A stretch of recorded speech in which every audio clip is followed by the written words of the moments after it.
I've switched to Pixel 8 Pro from my OnePlus 7 Pro, and I have a lot to tell you. Hi, I'm Deal Advisor, let's get into it. First off, one of the standout features of this phone to me was the lightning-fast app download and installation. During the initial setup process, I've installed many apps manually and was surprised by how fast it was for the phone to go through this process. And I must say, I'm really impressed by the bandwidth and the processing power of this phone.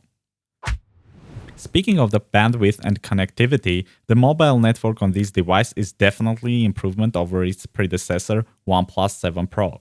And in many cases, it managed to catch signals when other phones fail. Besides that, switching between Wi-Fi and 4G or 5G is seamless, ensuring you stay connected wherever you go. Speaking of staying connected, subscribe to this channel. Nice. One of the biggest issues for me with OnePlus was the voice calls. The speaker and microphones were not great. Here, voice calls quality is top-notch, offering clear and crisp communication, making every conversation a pleasure. Well, at least from the quality point of view. To connect to the operator, please press 0.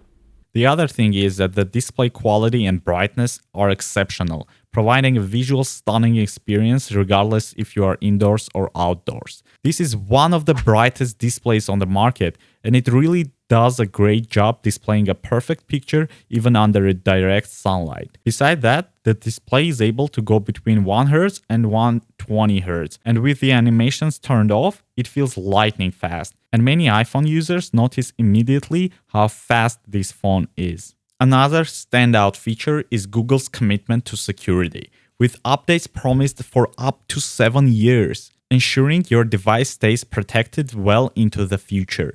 And I've already felt the security benefits of this device on Android 14. It does a great job of filtering spam messages that may hit your device, and that's really great. Even the background appreciates this. The battery life is pretty impressive as well, and the inclusion of an extreme battery saver ensures you stay powered up for longer periods. Although it cannot compete with phones like iPhone 15 Pro Max when it comes to battery life, it still does a great job. The design and finish of this phone are impressive, especially the back glass, which feels premium to the touch and doesn't attract fingerprints, at least in the porcelain colorway, but I'm sure other colors do a great job as well.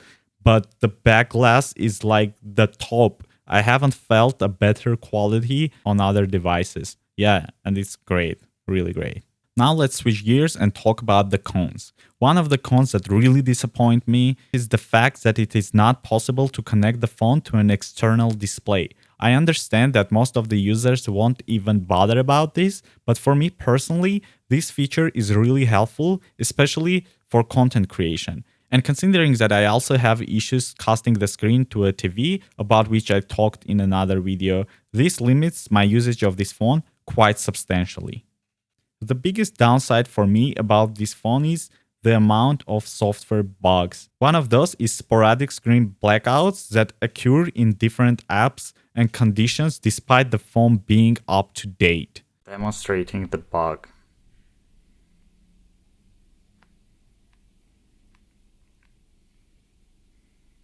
And the screen just goes off for whatever reason. And when you touch it, it will resume.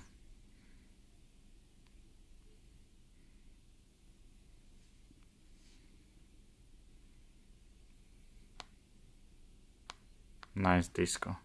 And there are minor things that really annoy me, such as the non-animated loading icon, which appears in various scenarios and various applications. If you want to hear more things that really annoy me, make sure to check out this linked video.